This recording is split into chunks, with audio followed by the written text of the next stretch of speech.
Alrighty, chapter number next. In the coming. Yep, but before that, you know the usual stuff. Don't forget to check out the pinned comment for stuff to help the channel out or whatever. Don't forget to check the link section in the description for the original story and go support the author if you so choose. YouTube stuff, shite, go, gumph, you know how it goes.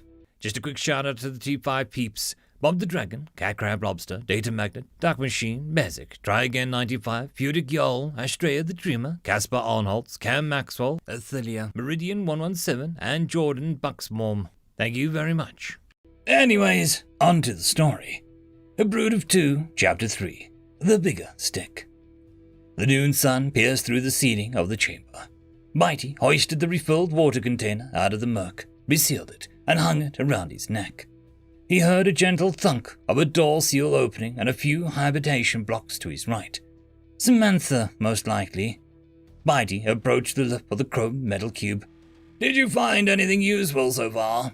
he called out, the clicking sounds he made echoing faintly across the hall. With a small hop, he fell to the floor with a thud, his joints groaning slightly under the force of the landing. A figure 20-odd meters away looked up at Bitey. Noticing them, Bitey returned the stare and froze. A pair of massive yellow fish-like eyes stared into the chucks through a set of goggles. A massive pink maw crammed with translucent conical teeth gaped open like a vice of a bear trap. The interior and exterior gill surfaces of the creature were capped with artificial domes. Oxygenated water continually supplied to the gills by a series of plastic pipes. The creature's deep black scales, where they were not covered by the aquamarine body glove, glittered in the sunlight. An eel-like tail swayed slightly from behind its vaguely humanoid form. Webbed hands held a black firearm in an increasingly tighter grip. The Yali and the Jack stared at each other for an eternal second. Chemicals raced through their bloodstreams and electrical signals fired down their nerves, both carrying the instructions that would dictate their very survival. The Yali moved a half-moment faster than Bitey. The gun rose up, and the Jax as he bolted towards the frightened, pristine alien. Bang! The rocket-propelled projectile screeched through the air with deadly force. The aim of the shot was true, and Bitey could only reduce the inflicted damage. Ducking slightly at the last half-moment, he let the round impact his upper thorax. The bullet exploded as it entered his carapace. The splintered chitin burned and searing pain as shrapnel lanced into his flesh. Bitey sank down on his haunches, anticipating the trajectory of the next bullet.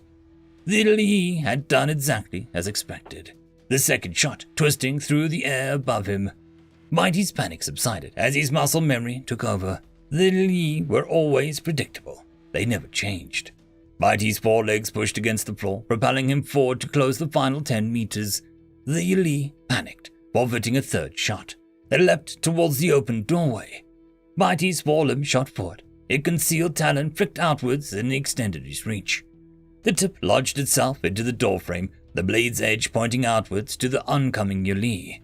Bitey's opponent couldn't reduce their momentum in time. Boots scraped ineffectually against the ground until the Yali was caught in the blade. The creature hissed in pain as the Jack's appendage cut through the body glove and a bit into his scales. The blade stopped only skin deep. The Yali attempted to aim its gun up at Bitey in the last bid to survive. Bitey swiped the blade outwards with a cold precision. Using a newfound force, the blade carved away through scale, flesh, and pale bones with a sickening ease. 2 lifeless chunks of meat dropped messily on the floor, impacting with wet slaps. As he turned to observe his surroundings, Bitey heard Samantha cry in pain and dashed away to find her. Samantha sprung out of the storeroom the moment she heard the gunshot ring out, turning towards the origin of the sound. She watched an unarmed Jax disappear around a bend as a second shot rang out. The patting of boots caused her to look over her shoulder in the other direction. 2 armed Yali were storming towards her. As their eyes met Samantha's, she immediately dove into the storeroom and yanked a gun off the wall. Their jog became a sprint. They were only seconds away. Samantha wrapped her hand around the grip, only to hear a disapproving beep from the weapon.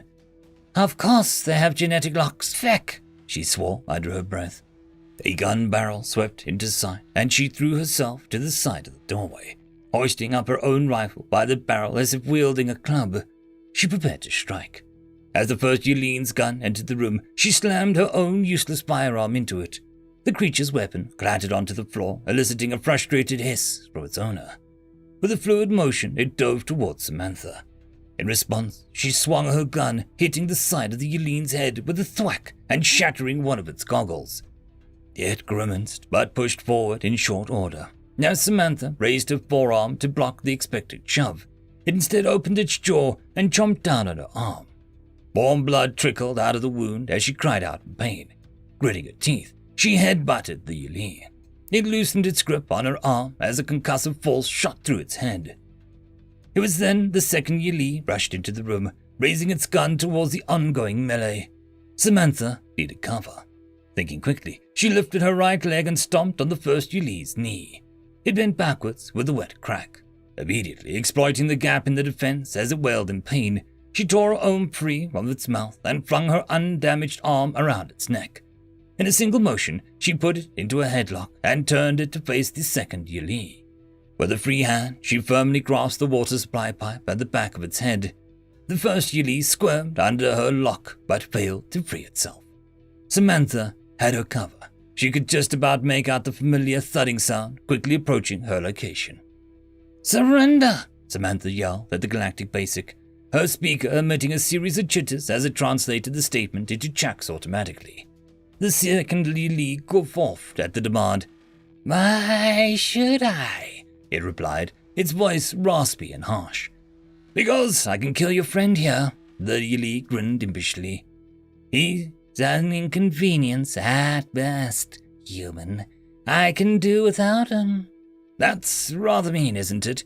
"Yeah, you always were a prick," sputtered the grappled Ylene. "Shut up, Jask. You know you would do the same." "Also human, get your device to shut up too. It's giving me a headache," they grimaced. "It sounds like a fecking ch.3 chatter." Samantha grinned. "It is ch.3 chatter." The Ylene looked at her with confusion. "Why the fuck would you want to—" A claw shot through the doorway and grasped the Ylene's head. It retracted back, yanking the now screaming alien with it out of sight. Jask's face contorted in terror as he heard the screeching of his ally falter into a wet gurgle. Eventually, nothing else could be heard aside from the cracking of bones and the splatter of viscera on the floor.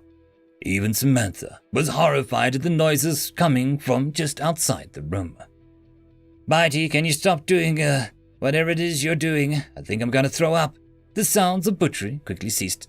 Sorry, I got carried away," Bitey apologized. "How the feck do you get a ch.3 to work with you?" The remaining Ylene choked, still in a headlock. "I asked nicely. Interested in surrendering now?" she asked her captive softly. Jost stopped struggling entirely. "Good. Now walk with me." Samantha had half carried Ylene out the room, considering that it had only one functioning leg. She was expecting to feel nauseous at the sight of what remained of the other Ylene. Sam was pleasantly surprised at the lack of a stench and the fact that everything was saturated in a deep blue blood. It prevented her from being particularly revolted at the mess. Bitey was casually cleaning the blood off his claw with his mouthparts. His massive mandibles were held open to make room for the limb.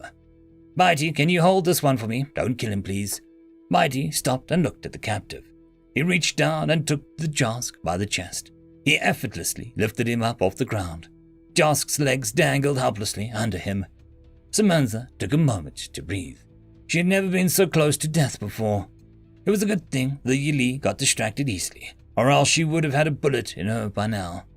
She chuckled slightly. No wonder they use slaves. Their normal workers must suck at their jobs. As the adrenaline faded from her system, she could start feeling the pain in her left arm more acutely. It was only a flesh wound, thankfully, but there were other matters to resolve first. "Jask was your name, right?" she asked the dangling Ylene. "Yeah," he responded. "Right, Jask. How many more of you are there?" He smiled wickedly. "More than the two of you could handle." "It is lying," Bitey said flatly. Both bipeds looked at Bitey. "And how are you sure?" Samantha asked. "I can smell it." "You can smell a lie?" "And most simple emotions." Bitey noted Samantha's look of contempt. She shook her head. "I need some bloody deodorant then," she said. raising her hand to rub her nose. She winced in pain as she used some of her lacerated arm muscles. "All right, Bitey, do you have any bandages?" "Yes, they're in my carrier pack," he replied. Samantha looked up and down and now more or less naked Jack's warrior. "And, where is that?" she asked, cocking her head to the side. Bitey turned around and pointed his arm in the direction that he came from. Josk grunted as Bitey's claws dug into his scales slightly with a swing of Bitey's limb. "Right, thanks." The two, now three, walked back to collect Bitey's things. Josk kept looking back and forth between the two. "What the feck kind of relationship do you have?" he sputtered. Samantha thought for a moment. "Friends, I'd say," she responded with a confident grin. Bitey nodded. He liked the sound of that. "Friends feels about right," he agreed. Josk looked at the two again, this time with astonishment. "You make friends with the Chaks? Are you insane?" Samantha shrugged. "Maybe you're just insensitive, Bubbles," she chortled to herself. Bubbles. End of chapter. And that, my friends, concludes this video. I hope that you enjoyed. There are links down below, both to support this channel and for the author of this fiction. Anyways, I hope you all have a fantastic one, and I'll see you next time. Cheers.